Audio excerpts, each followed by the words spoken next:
Pace Ebene, selamat pagi saudara-saudari Cincin Karina dimanapun Anda berada. Mungkin Anda yang sudah tergabung dengan kami di sosial media, di Facebook dan Instagram, sudah membaca bahwasannya pada pagi ini akan ada perbincangan yang seru. Tentunya bersama dua orang bintang tamu kita yang diundang dari jauh dan dekat. Senyum, bro. Oke. Jangan tegang-tegang ya, karena pagi ini kita mau berbicara sejenak tentang kehidupan dan juga panggilan dua orang bruder yang baru saja kemarin sore kembali dari Nias setelah mengikuti pertemuan kurang lebih selama seminggu. Pertemuan apa nanti kita dengar dan kita lihat bersama apa yang mereka lakukan di sana. Baiklah, mungkin Anda semua sudah tak sabar ingin mendengar pembahasan kita pada hari ini ya. Kami sengaja live dari luar gedung studio dan cuaca pada pagi ini sangat cerah dan di Nagahuta udara sangat sejuk, dan kami berharap kita semua pun yang mendengarkan dan yang menonton dalam keadaan sehat dan juga dalam keadaan semangat yang baru di hari yang baru. Baiklah, langsung saja kita akan perkenalkan kedua bintang tamu kita. Mungkin dimulai dari saudara yang di samping saya. Baik, selamat pagi untuk kita semua. Perkenalkan, nama saya Bruder Rio Manik. Saya berasal dari stasi kecil namanya Santo Aloysius Santar Sitanduk, tepatnya di Paroki Parlilitan. Mungkin itu saja perkenalan singkat dari saya. Sepertinya saya kenal Bruder Rio ini karena kami satu kampung. Ya, saya sangat mengenal dia. Ya, saya pun terkejut kenapa dia menjadi bruder. Ya, nanti kita tanya alasan mereka. Baik, selanjutnya brother. Oke, Pak CB nih. Jadi perkenalkan, saya Bruder Franciscus Malau. Saya berasal dari Paroki Santo Franciscus Asisi Saribu Dolok, tepatnya di stasi induk. Sekian dari saya, terima kasih. Terima kasih atas perkenalannya, brothers. Lalu, sejak kapan kira-kira bergabung dengan kampus ini? Saya tamat SMA tahun 2020, langsung mencoba tes masuk Kapusin. Syukur saya diterima menjadi Kapusin pada tahun 2020. Situlah awal panggilan saya menjadi Kapusin di tahun 2020 itu, setelah tamat SMA. Bagaimana dengan saudara Franciscus? Kalau saya sendiri hampir sama ya. Saya setelah tamat dari SMA Seminari membuat surat lamaran ke provinsial, dan syukur pada saat itu saya diterima menjadi seorang postulan 1 Kapusin. Itulah awal mulanya saya bergabung ke dalam ordo ini. Oh, baik. Masih sangat muda ya? Ya. Ya, banyak orang yang mengenal Imam Kapusin. Dan kenapa saudara memilih menjadi bruder? Saya sendiri memilih menjadi bruder itu semenjak postulan 1. Sebenarnya dari awal pun saya sudah tidak ada berniat, bukan berarti saya hanya ingin menjadi Kapusin. Saya tertarik dengan jubah Kapusin. Itulah ketertarikan awal saya, mengapa saya memilih Kapusin. Saya tes, saya diterima, dan saya jalani postulan 1. Di bimbingan pertama saya sudah ungkapkan kepada magister bahwa saya akan menjadi bruder. Begitu sampai postulan 2 dan sampai pada akhirnya di nopis. Karena disitulah kita akan memilih apakah menjadi calon imam atau menjadi seorang bruder. Saya sendiri tegas mengatakan kepada magister dan provinsial pada saat itu bahwa saya ingin menjadi seorang bruder. Memang saya dalam hati saya tahu bahwa panggilan menjadi bruder tidak banyak. Maka dari situ itu juga menjadi motivasi saya supaya saya menjadi bruder. Mana tahu dengan panggilan saya menjadi bruder, ada orang lain tertarik seperti saya menjadi bruder. Mungkin disitulah kenapa saya memilih menjadi bruder. Terima kasih. Ya, agak unik panggilan Bruder Rio karena dari awal dia ingin menjadi Kapusin. Dan memang Kapusin yang sebenarnya adalah seorang bruder. Apakah itu betul? Ya, betul. Oh, betul. Oke, itu adalah suatu fakta dan mungkin nanti kita lihat kenapa demikian. Dan mungkin saudara Rio ini, kalau saya ya, oke, mungkin saudara Rio ini sejak awal dia sudah dekat dengan para kapusin begitu ya. Nah, karena kebetulan kalau tidak salah orang tua beliau pun bekerja di tempat kapusin. Nah, jadi itu mungkin masuk akal juga kalau dia ingin menjadi kapusin, tapi bukan menjadi imam. Apakah begitu? Ya, begitu, Bruder. Oke, jadi sangat make sense. Iya, dan sekarang bagaimana dengan saudara Franciscus? Baik, kalau saya sendiri, Sebentar saudara. Oh, oke. Karena setahu saya dulu dia ingin menjadi seorang pastor kapusin, tapi kenapa kira-kira ada perubahan? baik. Semenjak seminari dulu, saya sebenarnya ingin menjadi pastor yang Sorry, dari seminari, seminari ya. dari Saya tamat kelas dari, probatorium. nah, gramatika. Gramatika, Ya, zaman kami kalian sudah gramatika. angkatan pertama itu yang 3 tahun.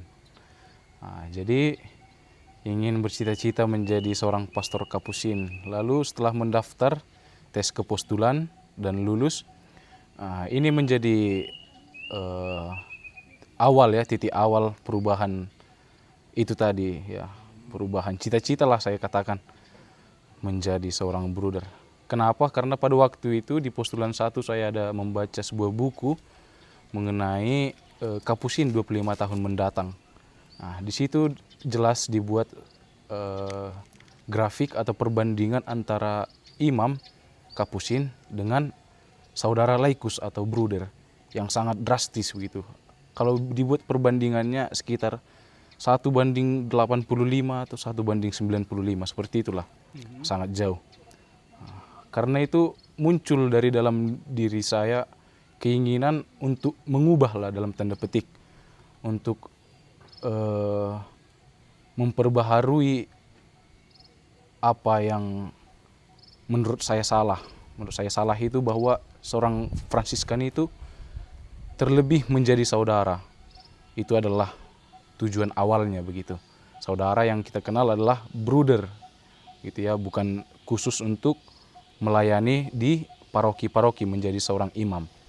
Nah, itulah awal mula ketertarikan saya menjadi seorang bruder.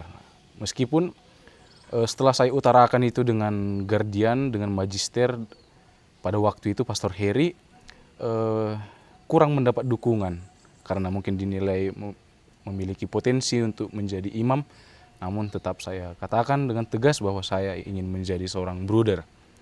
Demikian juga sewaktu masuk postulan 2 tetap dilarang begitu ya, atau bahkan diarahkan untuk menjadi seorang imam saja. Tapi dalam hati saya teguh untuk yakin dengan bebas dan dewasa memilih panggilan menjadi bruder. Pun juga di novis, di sini sudah semakin serius dalam setiap bimbingan dengan para pastor. Saya dengan tegas mengatakan ingin menjadi bruder. Namun pada saat itu Pastor Supri mengatakan, kalau menjadi bruder kamu harus siap untuk tidak diperhitungkan, katanya. Oh, itu tidak menjadi masalah sama saya gitu. Itu sudah ada dalam diri saya sejak kecil. Ya demikianlah saya semakin teguh menjadi seorang bruder melalui ya, motivasi dan dorongan dukungan dari para saudara. Baik, sangat menarik apa yang diterangkan oleh saudara Franciscus tentang sejarah dia, keinginannya untuk menjadi seorang bruder ya, dengan membaca dan merefleksikan tentunya.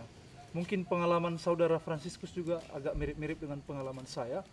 Ya, dan apa yang dikatakan Pastor Supri itu adalah suatu kenyataan juga, karena di lapangan ya kita merasa bahwa bruder itu tidak mendapatkan banyak privilege sebagaimana seorang imam. Nah, dan memang saya pun dulu di novisiat ketika mengutarakan ya sangat mirip kisah kita ingin menjadi bruder. Waktu itu pembimbing saya pun mengatakan janganlah, karena kita masih kekurangan imam. Nah, tapi lantas kan itu kembali kepada pribadi kita masing-masing kan. Karena ya panggilan itu Tuhan yang mendorong, bukan bukan karena manusia ya. Kalau keinginan manusia maunya banyak imam kan, tapi kenyataan kenapa tidak banyak imam? Tadi kan kita dengarkan bahwasannya pembimbing rohani Bruder Fransiskus mengatakan, kamu ada potensi, jadi janganlah menjadi bruder. Kira-kira begitu ya. Nah, potensi apa di sini maksudnya? Apakah potensi maksudnya bagus secara intelektual? Lantas apakah seorang bruder tidak boleh punya potensi yang oke secara intelektual? Nah, bukan bermaksud menghakimi, tapi pandangan ini banyak beredar di antara masyarakat bahwasannya kalau seseorang ini, si Anu ini misalnya pintar, maunya janganlah jadi bruder, jadi pastor aja. Nah, sekali lagi kembali tadi ke pembicaraan kita di awal bahwasannya panggilan ini didasari oleh roh kan, dari Tuhan. Nah, jadi panggilan menjadi bruder pun dari Tuhan begitu loh. Panggilan bruder ini adalah panggilan biarawan yang sejati. Kalau kamu menjadi seorang biarawan, kalau kamu ingin menjadi seorang biarawan sejati, maka jadilah bruder. Karena imam itu, ya mereka juga biarawan, tapi mereka sudah terlibat dengan urusan-urusan keuskupan, urusan paroki. Nah, bukankah begitu, saudara? Betul. Nah, ini hanyalah pandangan kami. Oke, makin serius ya pembicaraan kita. Yang selanjutnya, tadi mungkin sudah diterangkan sejak kapan mulai merasakan panggilan hidup membiara. Nah, mungkin dari saudara Fransiskus. Kalau panggilan untuk hidup membiara itu sudah ada sejak kelas 5 SD. Kebetulan di paroki saya itu digembalai oleh seorang pastor Kapusin, dan ada seorang sosok yang memotivasi saya menjadi motivator, yaitu sosok Pastor John Paul Saragi yang saat ini masih studi di luar ya. Nah, bagaimana beliau hidup di tengah-tengah masyarakat itu sangat sederhana dan bersahaja. Ya, dia ramah dan pembawaannya selalu ceria, terutama apabila sedang ada misa lingkungan begitu ya. Dan semua umat itu sangat senang begitulah menyukai pembawaan pater ini, pastor itu. Itulah awal mulanya. Sempat juga surut, sempat tidak ada lagi benih panggilan itu waktu SMP, tapi kemudian saya kembali merenungkan sebelum akhirnya memutuskan ke seminari, merenungkan bagaimana apakah saya sungguh ingin hidup dalam biara, apakah saya sanggup nanti. Saya refleksikan itu, dan itu tadi mungkin dorongan Roh Kudus ada begitu ya, kuat dan meyakinkan saya untuk melangkah ke tahap selanjutnya ke seminari. Oke, menarik. Terima kasih, brother. Selanjutnya saudara Rio. Kalau saya sendiri, kapan ada ketertarikan masuk ke biara begitu? Sama persis juga seperti apa yang saudara Juli Fransiskus sampaikan, bahwa saya juga tertarik menjadi biarawan itu sejak SD. Karena seperti kata Bruder tadi, bahwa para pastor itu sering berkunjung ke rumah kami, ke stasi kami, begitulah. Nah, disitulah saya sejak kecil melihat bagaimana itu Kapusin, bagaimana bentuk jubah Kapusin. Dari situ saya hanya ingin bercita-cita menjadi seorang Kapusin atas ketertarikan kehadiran mereka ke stasi, begitulah.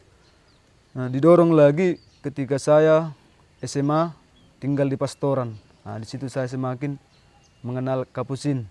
Dan pada akhirnya memang karena pastor paroki Kapusin tidak ada pilihan lain, begitulah. Itu mungkin menjadi jalan juga bahwa Kapusinlah mungkin panggilan saya, begitu. Dan juga waktu itu saya sangat semakin tertarik ketika abang saya sudah menjadi Kapusin. Namun pada akhirnya memang di postulan 1 dia dikeluarkan. Nah, tetapi saya tidak ada niat seperti dia beralih kongregasi atau ordo begitu. Tidak artinya sekarang dia sudah ke kongregasi yang lain. Ya, di mana kalau boleh tahu? Abang saya saat ini di ordo konventual sedang menjalani masa tahun orientasi pastoral di 3 Dolok. Dia menjadi mantan Kapusin kurang lebih 1 tahun lah. Dia juga lah salah satu menjadi pendorong, saya katakan pendorong saya untuk semakin menguatkan diri dalam panggilan ini. Mungkin begitu pengalaman saya. Ya kalau tidak salah kalau tidak salah saudara Rio ini juga punya saudari ataupun adik perempuan yang masuk suster ya. Ya, Ya, jadi 3 orang dari satu keluarga ya. Nah, luar biasa. Berapa orang satu keluarga? kami ada 5 bersaudara, 5 bersaudara dan 3 dalam biara. 3 dalam biara. Luar biasa panggilannya dalam satu keluarga. Kita doakan semoga tetap Semoga. setia. Amin. Iya, dan semangat terus dalam panggilan untuk saudara-saudarinya, saudara Rio. Oke, baik. Boleh diceritakan kira-kira banyak orang yang bertanya, termasuk kepada saya, Bruder, apa beda bruder dengan frater? Atau bruder dengan pastor? Lalu kadang bahkan ada yang mengatakan, bisakah bruder itu menikah begitu? Nah, mungkin bisa dijelaskan apa perbedaan frater atau pastor dengan bruder? Ya, mungkin salah satu atau salah dua pun boleh. Oke, baik. Jadi ya di stasi juga banyak yang sering bertanya hal ini ya. Apa perbedaannya? Dan spontan saya menjawab begini. Sederhananya itu bayangkanlah bruder itu adalah suster laki-laki begitu. Itu sederhananya. Nah, lalu saya jelaskan lagi bahwa bruder itu adalah apa yang bekerja di bidang teknis begitulah. Kalau imam itu berkarya dalam karya-karya pastoral, dalam pelayanan sakramental, sementara bruder itu karyanya dalam bidang kategorial. Nah, teknis maksudnya terjun langsung ke umat. Bagaimana kehidupan umat itu, ada yang sebagai teknisi, ada yang sebagai tukang, ada yang sebagai arsitek, ada sebagai perawat, dokter, berbagai profesi begitu. Demikianlah saya menjelaskan kepada umat-umat gitu. Mungkin ditambahi saudara Rio. Dari saudara Rio. Kalau umat bertanya kepada saya, apa perbedaan bruder, frater dan imam begitulah. Dalam hati saya katakan bahwa itu sama. Mungkin karena saya kapusin, bahwa frater dan bruder imam itu sama-sama saudara. Nah, tetapi yang membedakan itu terlihat dari tugas dan tanggung jawab masing-masing. Seorang imam bertanggung jawab untuk menggembalakan umatnya. Di keuskupan mana dia ditugaskan, dia bertanggung jawab menjaga iman umat. Nah, sedangkan bruder kembali ke persaudaraan, melihat karya-karya yang ada di persaudaraan. Nah, maka kadang umat mengatakan, kenapa bruder tidak mau menjadi imam, padahal imam lebih terkenal begitu. Saya katakan bahwa menjadi seorang kapusin atau menjadi seorang pastor bruder itu bukan suatu status atau suatu jabatan untuk terkenal.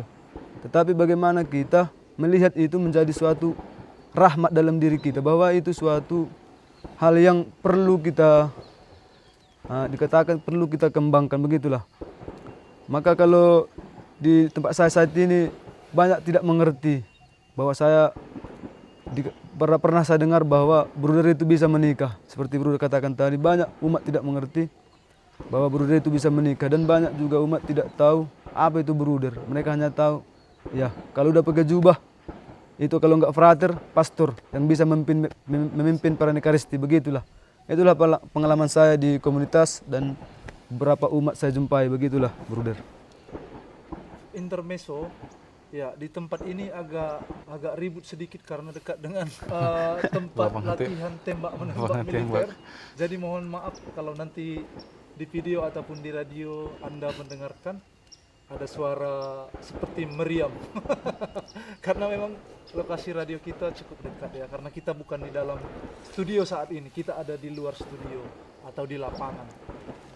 Baik, benar sekali apa yang saudara berdua sampaikan, termasuk saya pribadi pun ya. Saya pun ikut men-sharingkan juga sedikit tentang pengalaman saya selama ini, bahkan ketika saya kuliah di Malaysia pada waktu itu, banyak sekali orang yang bertanya kapan tahbisan, apalagi kalau di bahasa Inggris.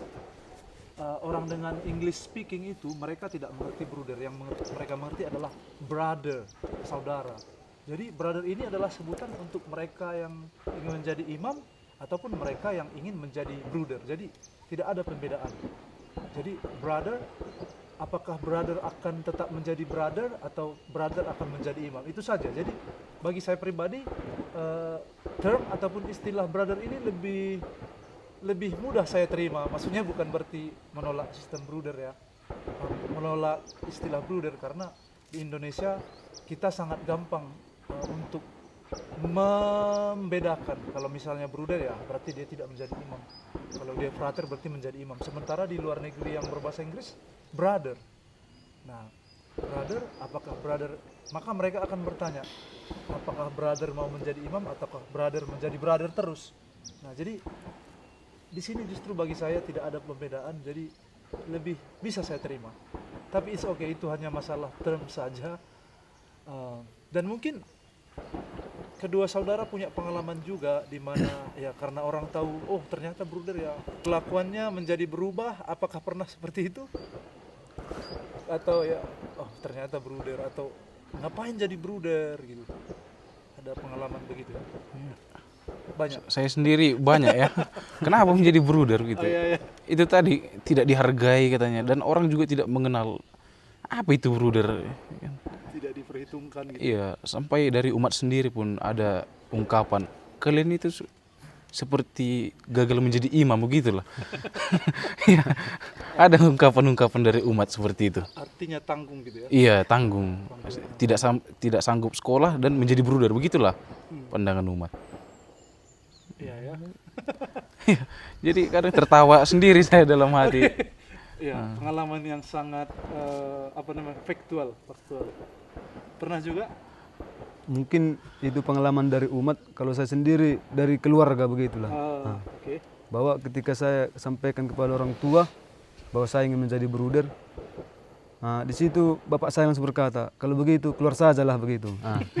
Apalagi waktu itu saya katakan bahwa saya akan menjadi ahli, saya nanti akan menjadi pertanian, begitu saya katakan, kalau begitunya sama aja gak usah kau masuk lagi, katanya, sama-sama bertaninya kita nanti, begitulah. Ngapain kau bertani? Ngapain kau bertani jauh-jauh, begitulah. Jadi biarawan kau bertani juga. Bayangkan, saya bayangkan nanti kau tidak menikah, kerja masih bertani, begitulah orang tua saya katakan kepada saya. Tapi lama-kelamaan saya tidak memaksakan untuk menjelaskan, begitulah. Dengan proses pelan-pelan, pada akhirnya mereka menerima, begitulah. Abang saya juga mengatakan seperti itu. Kalau gitu ngapain kau tidak menikah? Kan tanggung, begitulah, tanggung katanya. Tuh pastor juga tidak menikah, bro juga tidak menikah, begitulah.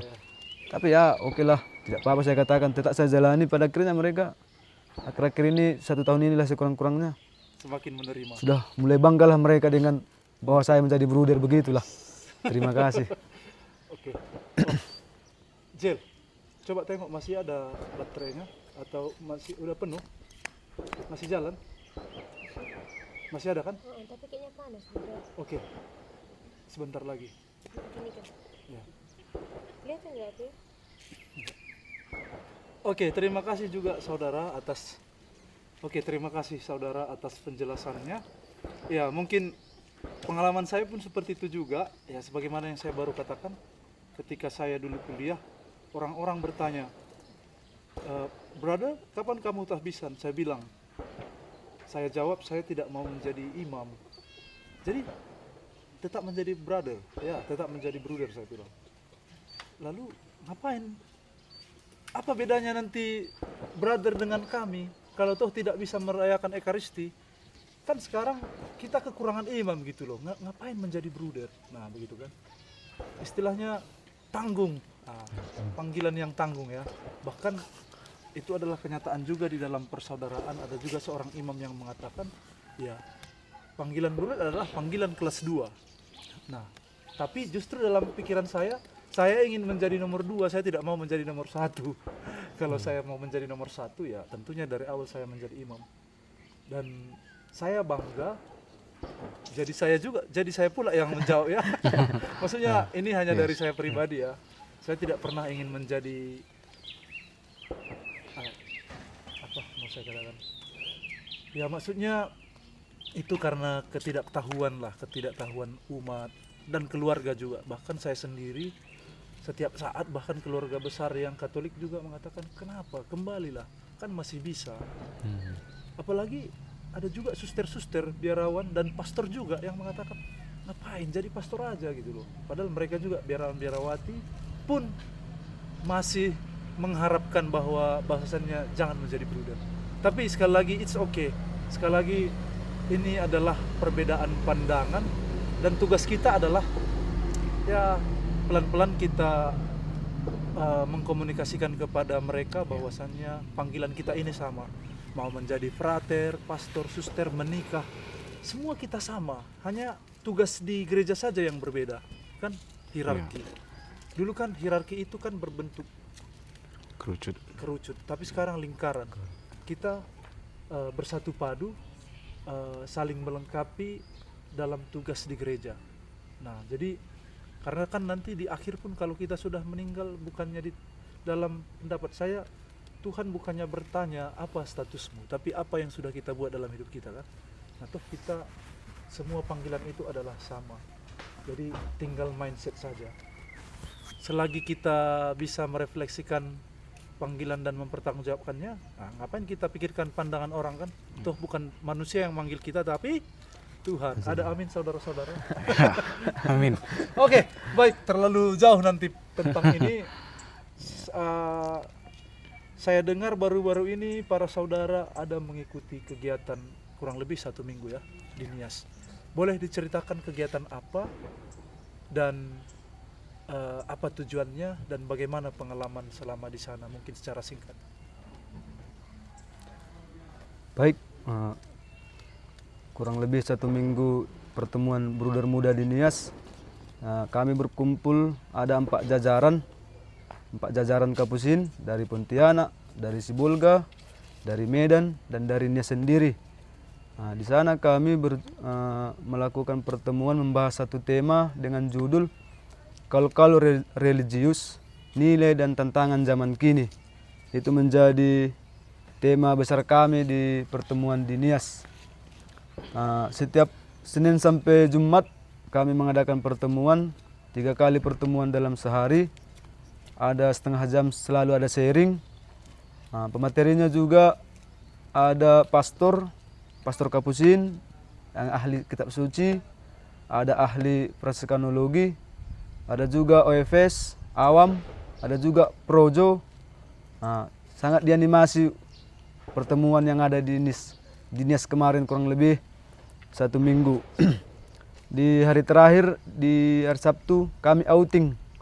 Setelah kami jalan-jalan, sebagai bagian dari pertemuan itu juga, mengunjungi karya-karya saudara-saudara yang ada di Nias. Apa saja yang ada di sana, apa saja karya mereka di sana, begitulah. Sambil menceritakan bahwa bagaimana perkembangan kekapusinan di Nias. Mungkin bisa ditambahi saudara Juli. Ya, jadi secara umum menurut saya ini adalah pertemuan yang sangat menarik. Mengapa? Karena hanya sekedar bertemu saja pun dengan para saudara bruder itu adalah sesuatu begitu ya, sudah menjadi sesuatu.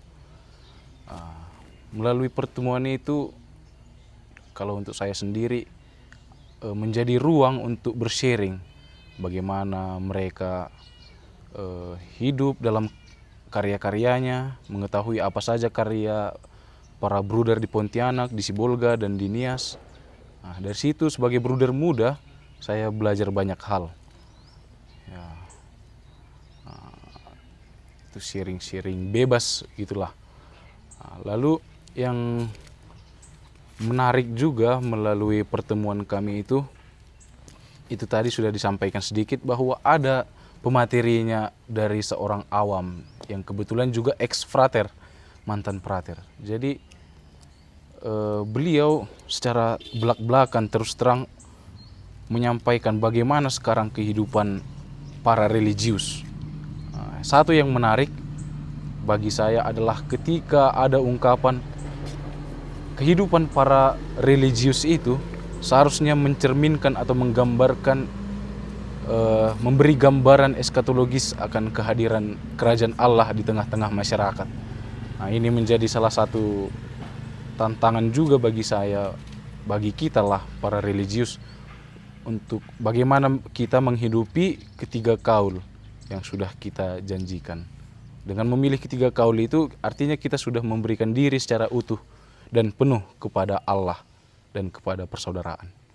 Wah, luar biasa ya. Terima kasih. Nampaknya sangat menarik ya. Dan boleh tahu berapa orang dan dari mana saja pesertanya? Oh iya, untuk Kapusin Pontianak sendiri, saudara bruder muda ada 8 orang. Dari Medan ada 5, Sibolga 5, dan Nias juga 5. Itu belum semua sebenarnya. Masih ada juga yang belum bisa hadir karena alasan tertentu, misalnya karena pendidikan, dan juga ada masalah karya, mungkin seperti saudara juga ya. Tidak bisa hadir karena berkarya. Baru mulai di Radio Karina, jadi jangan ditinggalkan dulu. Iya. Meskipun saya sebenarnya ingin sekali hadir, apalagi melihat foto-foto mereka ya. Nampaknya banyak sekali kegiatannya. Iya. Ada ke museum, ada bertemu aksi panggilan tadi ya. Ya, aksi panggilan juga di Paroki Teluk Dalam. Sangat Berjumpa dengan menarik. umat, Iya. terutama mendengarkan apa pandangan umat tentang bruder ya. Iya, betul itu. Iya. Dari umat sendiri, untuk daerah Nias sendiri masih merasa terkesan, masih melihat bagaimana kehidupan para religius itu sungguh menggambarkan kerajaan Allah itu sendiri di tengah-tengah masyarakat. Gitu. Wah, luar biasa. Ya, lalu mungkin pertanyaan terakhir atau kedua terakhir, tidak tahu. Nanti kita lihat. Boleh tahu apa sekarang karya para saudara dan apa karya ke depan? Sekarang kan masih masa pendidikan ya.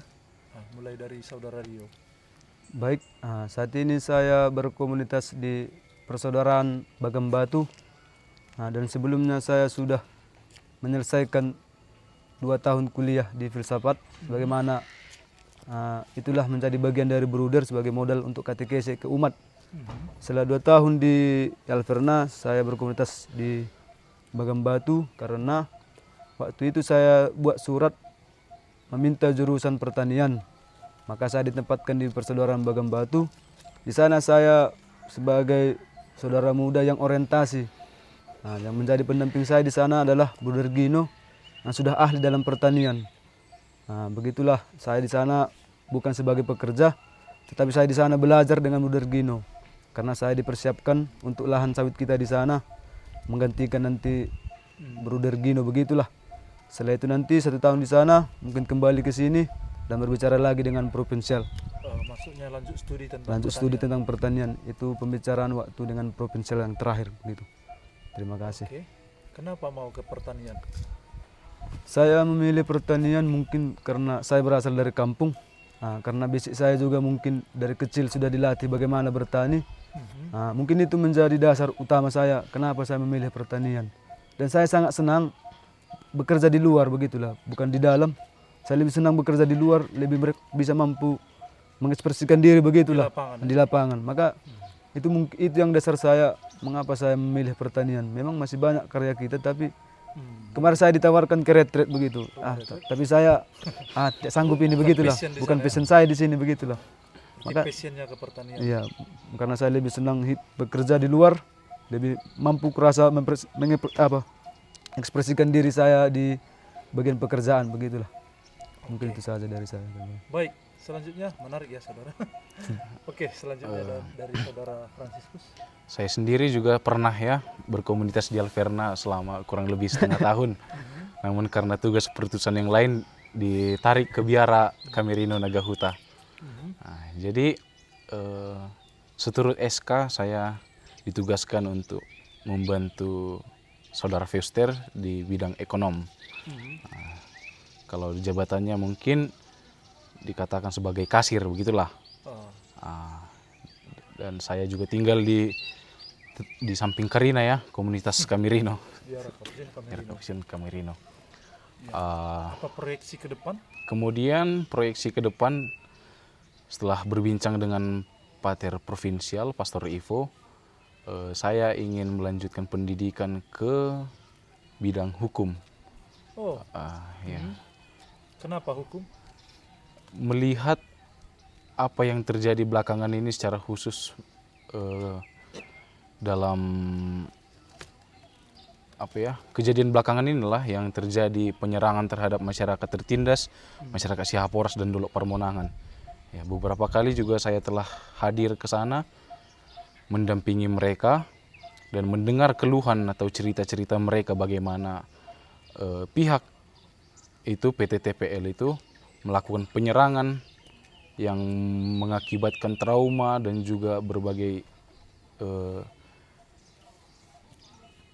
apa ya namanya kriminalisasi ya, luka-luka fisik. Nah, dari situ muncul keinginan dari dasar hati yang paling dalam untuk membela mereka melalui jalur hukum, begitu setidaknya melalui perdata, data-data.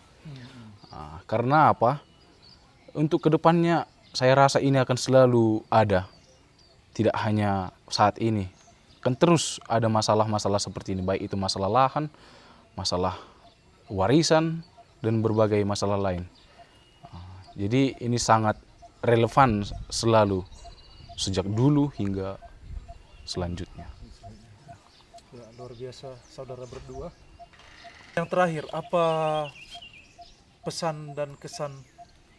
Selalu ada kesan.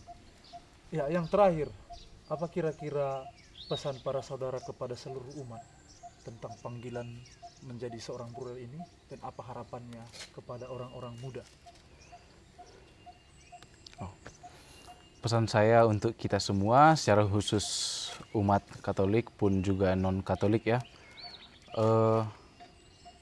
bahwa kehidupan para religius itu, secara khususnya para saudara Kapusin itu adalah sama. Maksudnya panggilan menjadi pastor, frater ataupun bruder itu sama, semua adalah saudara. Itu sebabnya kalau mau dikatakan tingkat yang paling tinggi itu adalah kaul kekal begitu. Bagaimana setiap saudara secara definitif menggemukkan diri kepada persaudaraan. Dan setelah itu baru memilih menjadi bruder kah atau menjadi imam kah. Dan sejatinya bahwa menjadi imam itu adalah ya, dulu memang diperlukan imam 1-2 orang untuk apa? Untuk merayakan perayaan Ekaristi. Jadi itu hanya perkembangan ke depan ini, sehingga semakin banyak imam, mungkin karena ya di budaya kita imam itu dihargai, sehingga lebih condong orang-orang memilih menjadi imam. Namun perlu diingat bahwa bruder itu adalah panggilan sejati seorang Fransiskan begitu ya kalau dari saya. Dan juga. dan juga untuk para saudara-saudara yang masih calon lah, masih postulan ataupun yang ingin menggabungkan diri ke dalam Ordo Kapusin, ingatlah pertama-tama itu kita menjadi saudara, bukan menjadi pastor, bukan menjadi bruder, menjadi saudara. Kalaupun mau menjadi pastor, ini seluruh saja ya, lebih baik ke projo gitulah. Hanya sekedar seluruh gitu. Terima kasih. Mungkin dari saya singkat saja. Intinya, mari tetap mendukung para pastor kita, mendukung para suster, para bruder, frater, untuk tetap setia. Mari kita arahkan mereka untuk semakin mengikuti apa yang mereka janjikan. Nah, kepada orang muda, ketika tertarik jangan ragu, masuk saja dulu. Nanti di dalam pikirkan menjadi bruder atau menjadi imam, begitu. Yang paling penting kalau bisa menjadi bruder. Sekian dari saya. Terima kasih. Iyalah. Baik, luar biasa kedua saudara kita. Tepuk tangan dulu untuk kita. Terima kasih atas waktu dan kesediaannya selama beberapa masa ini sudah hadir di Karina FM. Ya, di luar ya, meskipun cuaca panas dan mungkin ya tidak tahu berapa derajat sekarang, dan kita sudah keringatan di sini ya. Kamera pun sampai sudah panas. Tapi semangat kita tetap dingin. Membara. Oh, membara. Bukan dingin, maksudnya kaku ya. Oke, dan Cincin Karina, terima kasih atas kesetiaan kalian sudah mendengarkan dari manapun Anda berada, dan juga sudah menonton dari channel kita. Dan kami berharap tetap dukung kami dan juga doakan kami semua agar kami tetap setia dan bersemangat dalam menapaki panggilan kami menjadi seorang Fransiskan. Dan kami juga tentunya doakan semua Cincin Karina dimanapun berada supaya tetap dalam keadaan sehat, dan apapun masalah yang Cincin Karina hadapi saat ini, anggaplah sebagai bagian daripada proses kehidupan yang membuat kita semakin kuat, dan intinya tetap berharap dan tetap berdoa dan jangan khawatir sebagaimana yang diungkapkan oleh Santo Padre Pio. Dan kami ucapkan terima kasih sekali lagi dan jumpa lagi untuk sesi berikutnya dan salam pace ebene.